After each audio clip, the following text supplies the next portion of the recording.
Good morning, class. It's Aaron Wadka again. Today I wanted to talk to you briefly about fire hydrants. I wanted to start things off by briefly covering the types of hydrants you're likely to encounter.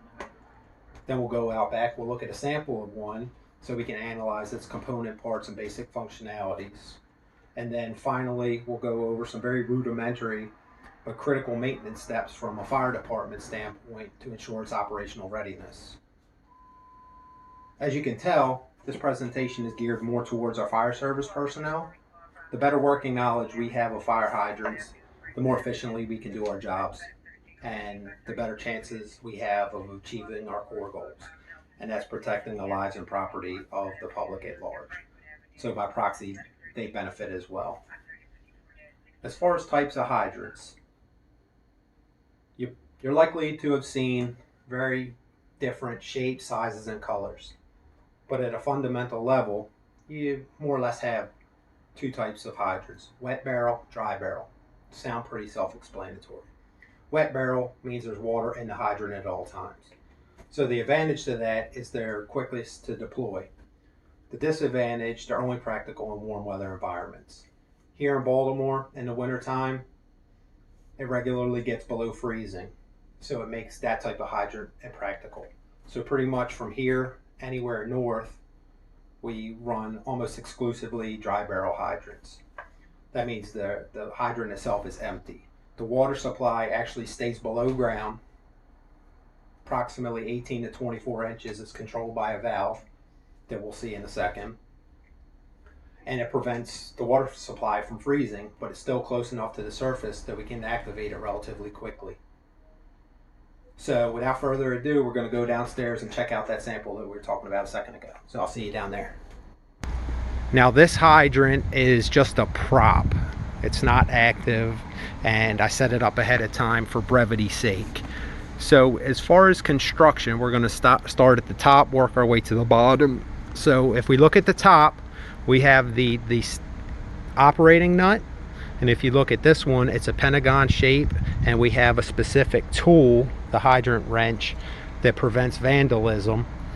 And typically only the fire department and the water departments have those wrenches, you know, for obvious reasons. So just like this stem, just look at it as a big bolt. So lefty loosey, righty tighty. So right now it's turned all the way clockwise. That means that the valve is closed and the barrel is dry. The water is down underground below the valve. So if we open it and turn it by turning the wrench counterclockwise, it opens the valve and allows water to come up what we call the barrel, or the body of the hydrant. We'll look inside in a second, but again, on the outside, the only other part that we have are the discharges. You have the main discharge and the auxiliary discharges on either side, which that one's uncapped just to show you the threads. The main discharge is what we use almost exclusively because we want to maximize our water flow.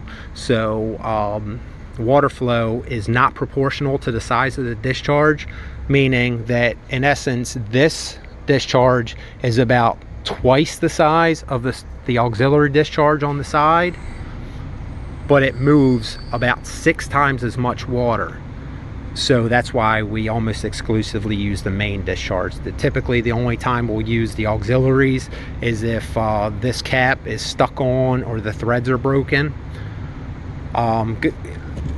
We probably can't see inside, but essentially there's a stem that runs down the middle of the barrel, and all that is a linkage between the operating nut and the valve down below the ground. With that valve is also a drain.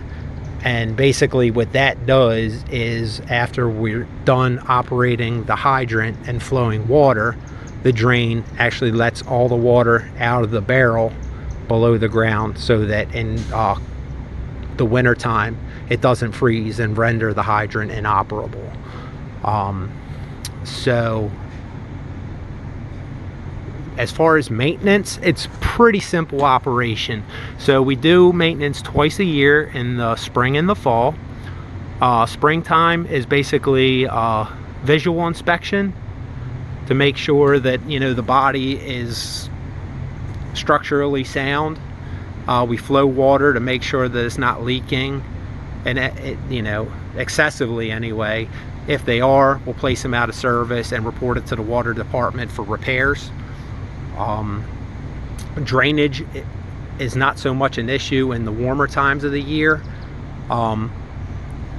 Winter time, there's just an extra step.